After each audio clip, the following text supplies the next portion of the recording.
This is really good news, and especially coming after Columbus Day. You know, Columbus Day is one of my favorite holidays. Christopher Columbus, much maligned. The American left was too busy simping for Hamas this year to engage in their usual attacks on Christopher Columbus, one of the great men of history who helped to found our entire civilization in the New World. But a wonderful product of the Old World, too, and a great devout Catholic and just a very impressive man who made it across the ocean blue with dead reckoning in his own grit and prayers and faith. But I was off on Columbus Day. I like the idea of taking Columbus Day off. Okay, I like the idea of acknowledging this good man and this good holiday. There's some good news. As the statues have been falling for years and years, and they malign Columbus with the same arguments that you hear from the pro-Hamas side and the BLM side and Antifa and the left. They say he was a colonizer, he was an imperialist, he was a white man, he was bad, he was Catholic, oh, he's the worst thing, he's Catholic, oh no. Well, we hear all of that in recent years. One little town in Providence decided to put a statue back up. Or one little town in Rhode Island, not Providence, put a statue back up.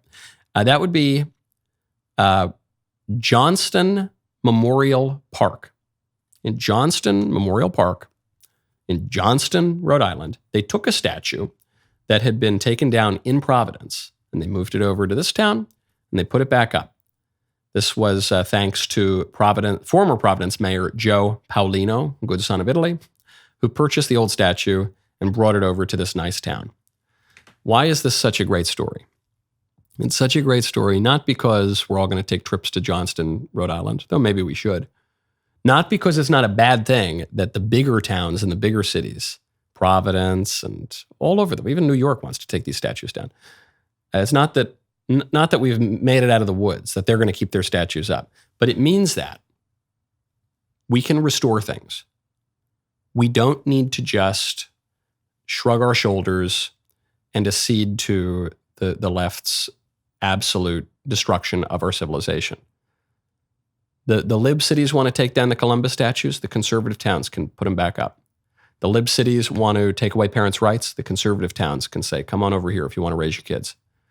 The liberal cities want to enshrine the rainbow flag, and the conservative towns can say, we're not going to tolerate that here. We got...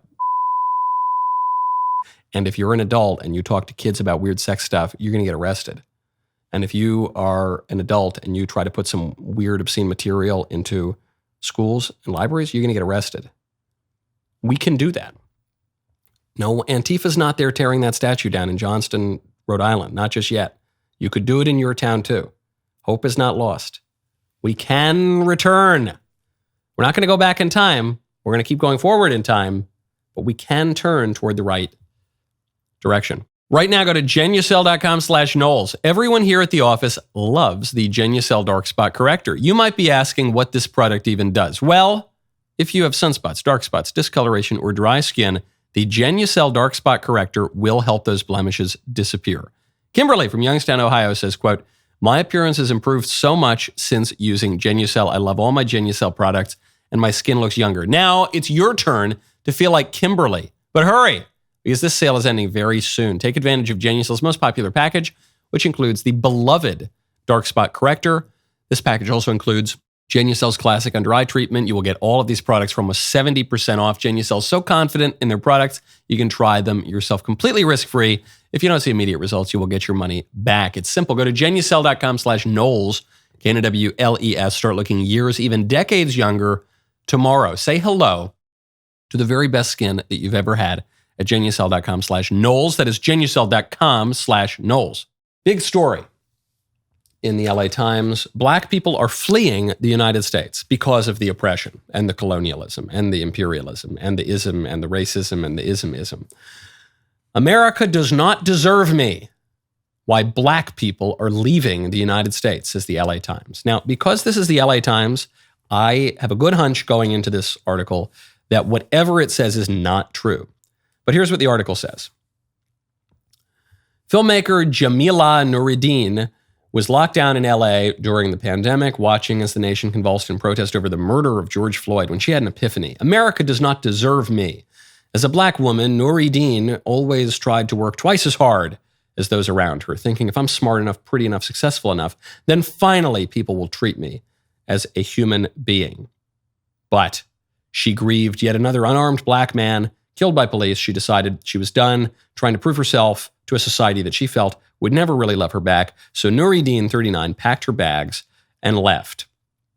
She now spends her days working for U.S. clients in chic cafes in the Caribbean, leading healing ceremonies at a local waterfall, and trying to figure out who she is exactly outside of an American context. It's like leaving an abusive relationship, she said, of exiting the United States. Okay. A lot in there. But the major claim is black people are fleeing the United States because of racism and injustice. And that is just not true. And here's how I know for a fact that that's not true. What was the net movement of black people into and out of the United States over the last, say, 20 years? Roughly 3 million into the United States. Not out. It wasn't a mass exodus. It was people moving in. 2 million from Africa, 1 million from the Caribbean. They immigrated into the United States. Why would they immigrate into the United States if America is terribly racist and evil and unjust, and racist cops go around slaughtering black men, innocent people all the time? Why would they do that? Because they know that that's not true. Because they know that it's actually pretty good in the United States for black people and for most other people. Because they know that not only will they not have trouble getting a job because of the color of their skin, they know that they'll have extra help getting a job because of the color of their skin. Not only will they not have a harder time getting into college because of the color of their skin, they'll have an easier time getting into college because of the color of their skin, because we have not only de facto, but de jure racial discrimination in the United States on behalf of black people and Hispanic people to a lesser degree, and against white people and Asian people to a lesser degree.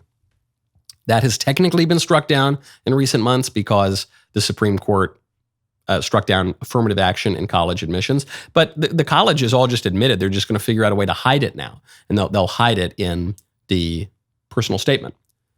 Just completely made up. But this narrative, the reason I bring it up, this narrative, which we know, I'm skeptical of statistics, but certain statistics like how many people come in, how many people go out are pretty solid. At least when it comes to legal immigration. Illegal immigration, the Biden administration is a little weaker on. But on legal immigration, it's pretty clear. Black people are coming into the United States. We can know for a fact that that is the behavior. And yet this narrative prevails. And the narrative is very, very powerful. That narrative burned down half the country for about 8 months during the George Floyd riots. That narrative shapes many, many people, not just black people. It shapes the views of white liberals. It shapes the views of all sorts of people. All sorts of liberal people who are mistaken. But those mistaken ideologies can have horrific effects and impel people to do very, very terrible things. That's what you're seeing in this campaign for decolonization, which is aiming toward, we saw it over the weekend, proof positive. We saw it in the endorsements of BLM.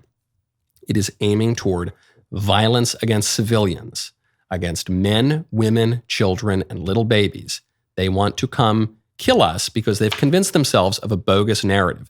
Even if that historical narrative were true, and it's not, it still would not justify their actions. There is no moral or ethical justification for the targeting of civilians. They don't know that. These are very, very confused people. And what's very dangerous is not just that they're confused, it's a fallen world and people have defects of intellect and will. What's dangerous is that narrative has been pushed by the most elite segments of our country. In the media, in academia, in government, in entertainment, everywhere. And so it's taken hold. Doesn't necessarily matter that it's not true. It can have real effects in the world. Boy, what a great clip that was. Now, hey, ring that bell. Subscribe to the Michael Knowles channel. We'll see you next time.